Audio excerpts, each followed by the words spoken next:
everyone. Thanks for joining me on another episode of the Slice of Healthcare podcast. I'm your host, Jared Taylor. On today's episode, I am joined by Andy Flanagan, the CEO at Iris Telehealth. Andy, how are you today? Good morning. Very well, thank you. Excited to chat with you. I'd love you to kick things off for the audience by giving them a little bit about your background, and then we'll talk more about Iris Telehealth. Sure. Father, husband of 31 years, CEO for two, been in all sides of healthcare, and just believe in doing good while doing well. So that's always the goal. Love it. What's that's 31 years. Congratulations, by the way. That's it's not something you hear as much today. So when you hear it, that is incredible. So congrats to you and your family. Yeah, thanks. No, it's very cool. So you're the CEO of Iris Telehealth. A lot of people have heard about Iris Telehealth. You've done a great job of marketing it. You've been in the space for a while. Can you tell people who maybe haven't heard about you, give them a quick overview, and hopefully this spurs their excitement around hopefully working with you or talking with you in some other way? Yeah. There are a lot of people in mental health, and we need 1,000 times more. So this is not a zero-sum game. This isn't a business where there are a few large competitors and they dominate the industry. As you know, 55% of the people in the world need some form of support. And we're finally addressing the stigma, which means that more people are coming forward and raising their hand. So the job is still somewhat endless around access. And that's really what we solve. We work with serious mental illness across all patients and all phenotypes, pediatrics to geriatrics. And we're focused on the delivery system. Our job is to strengthen the delivery system in our country, eventually the world, and help our healthcare systems, federally qualified health centers, community mental health centers, and hospitals and health systems strengthen their psychiatric practices so that they can be there for us when we need them. And so we do that as a medical group. We have almost 300 clinicians that we employ, and we are basically partnering. We call customers partners. We partner with these delivery entities as opposed to people that go direct to consumer to address low acuity stress, anxiety, depression, or work with self-insured entities like Home Depot or otherwise in an employee assistance program. All those programs are critically important, and they address low acuity moments in time. But when things escalate, people try and find a psychiatrist or they go to the emergency department. We are that team. We are the escalation team. So we're focused on stabilizing, helping people return to the right level of care, lower level of care, in control, and return to those support networks like I just described, in addition to their primary care physician. And what would you? So you already talked a little bit, but if we need to hit on some more, what are some of with these customers that you're working with today? What are some of the biggest challenges? You gave us a great overview, by the way, so thank you for that. But um, what are some of the biggest challenges that you feel you help them solve? If you think about a hospital or a health system, they were never designed to handle the volume of people raising their hand saying, I need help.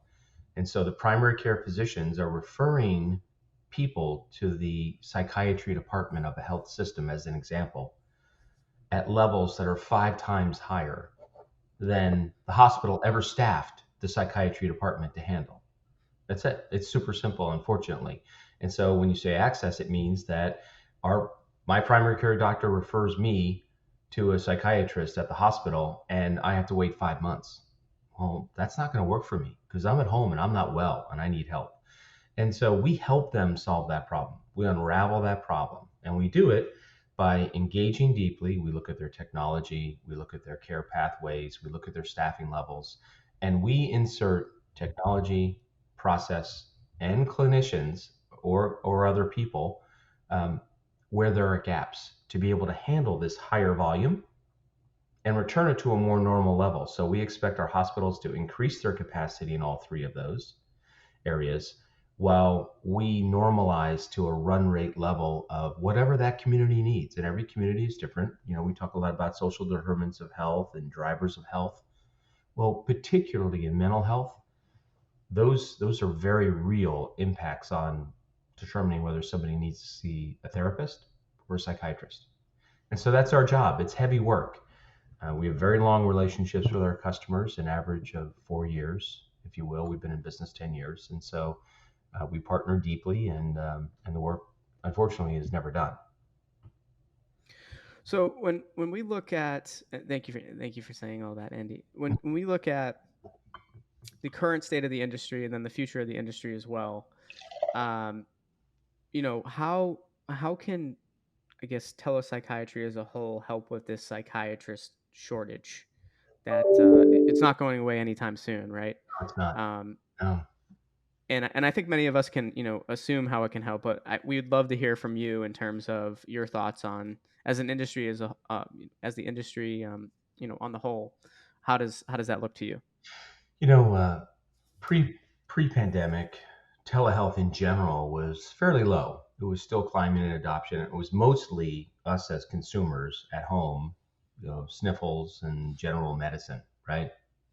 Especially college, great example. My kids. And then the pandemic hit, and every service line very quickly started adopting telehealth at scale. And then post pandemic, everybody returned to a little bit higher level than pre pandemic, except behavioral health, which stayed at 67% of the consults being virtual. And that happened for a few reasons. Number one, mental health is one of the few conditions that there's parity between us being in person versus us being virtual. So you address stigma. I'm not sitting in the waiting room looking around wondering why everyone else is here seeing a psychiatrist. You have practical reasons, drivers of health, like I'm working and my child is at school and I don't have gas to drive there and back 3 times a week. That's a real thing, right? So there are some practical nature elements, but let's stay in the question about the health system. The perfect story about the health system is that in the middle of a therapy session, a patient may escalate or an intake assessment. And you need to immediately engage a psychiatrist to prevent something very bad from happening. You can do that virtually immediately, and physically you can't. And so psychiatry is one of those that where it's clinically sound, it's equivalent in most cases, and the second thing is that you have dexterity. So in in your experience, and you've mentioned this a little bit, but we're gonna dive into more detail if that's okay. Does does psychiatry does telepsychiatry help with patient satisfaction? Because you mentioned that you're not in face to face in this situation, and and I guess also how does that affect what's the experience and how does it affect the provider organization cost? So this is kind of a twofold question for Sure. you. Look, the quadruple aim has the clinician and the patient experience, right, as half of that story. And this is one of those moments in behavioral health where uniquely the patient and the clinician actually are well served by having a virtual encounter. Um, the clinicians want to serve at the top of their license. That's why they've spent decades practicing, becoming a clinician. And similarly, when you're having an encounter with a patient, we've talked a little bit about the stigma associated with behavioral health, which is a real thing. And so being able to do that from home, it's private. Um, but the flip side is think about the simple barriers to going to an encounter if you have a mental health challenge, right? There are a lot of reasons not to go. The no-show rate in behavioral health is 50% higher than normal.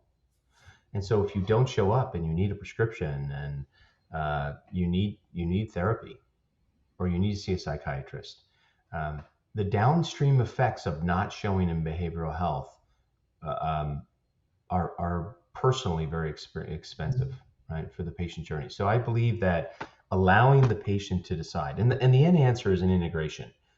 Really, the perfect world is you want people to be able to see a psychiatrist in person when that's important. When you're prescribing, certainly initial consult, there are moments in time where face to face is super important. Group therapy, face to face is fantastic. And there are moments where it's equivalent to be virtual. And so the real answer there, Jared, is to adapt to the moment to allow the patient to be virtual when virtual is just as good, and to be in person when in person is critical. That's the end answer. So thank you, Andy. Really appreciate it. When everyone looks at this space, there's constant probably your space, your because you have the best use case for telehealth, right? Being in the psychiatry space, that in my view and in a lot of other people's views, that's the best space for telehealth to flourish. That being said, because of that, there's a lot of companies that tend to move into this space, right? Uh, even the young early stage startups. With that being said, can you talk us through how Iris Telehealth kind of sets itself apart from some of these other companies? Sure. First of all, I welcome everybody to come into this space. I want 1,000 more companies coming into behavioral health. And some of them are doing incredible things, then they're focused specifically on one very specific patient journey. Mothers, you know, women's health during pregnancy for postpartum depression. Very, very small population, critical time, right? And that's a specialty. And we have clinicians that specialize in that moment in time. And so uh, the way that we look at this, Jared, is that by focusing on all serious mental illness at scale in health systems, we believe that we know we're already seeing hundreds of thousands, over a million people a year. And we want that to grow because there are tens of millions of people that need help. So our story is to be able to do what we do at scale, helping health systems get better every day at doing it themselves. And so by using our platform, we bring industry best practices, we help them with their technology integration, we help them with their reimbursement strategy so that they can be profitable, because usually hospital systems lose money on psychiatry. They'd rather buy an MRI than add another psychiatrist, right? They're running a business, no money, no mission, and so they're just trying to stay profitable, and that's hard for a hospital. So our job here in the enterprise of helping them think through and help them build a successful, sustainable behavioral health from the community through the health system back to the primary care and home, we're the only one doing that. And so that's our journey. It's incredibly hard. If somebody wanted to copy us, we'd welcome them and we would wish them well. It will take them years to learn how to do that. It's been 10 years. And so that's what you need. No, it's what I see too. That's the truth of it, right? Uh, I know when conversations with investors, right? Any of these companies going into it, they're hearing about you as probably one of the you're probably involved in the discussions when a new startup wants to come into the play. Like, what are you going to do about them, right? Um, Being in business for years and building up these relationships and building up a quality offering, that is what is hard to surpass. In it, like you said, um, that could take someone years to get to that point because Yeah, it took you years to get to this point, right? So it only makes sense. exactly right. I have one last question for you, Andy, before we wrap up. And I love these questions. Anytime I have the word future in one of my questions, I get super excited. I've done this for future of women's health, future of virtual care. But in terms of what does the future hold for Iris telehealth and telebehavioral health as a whole?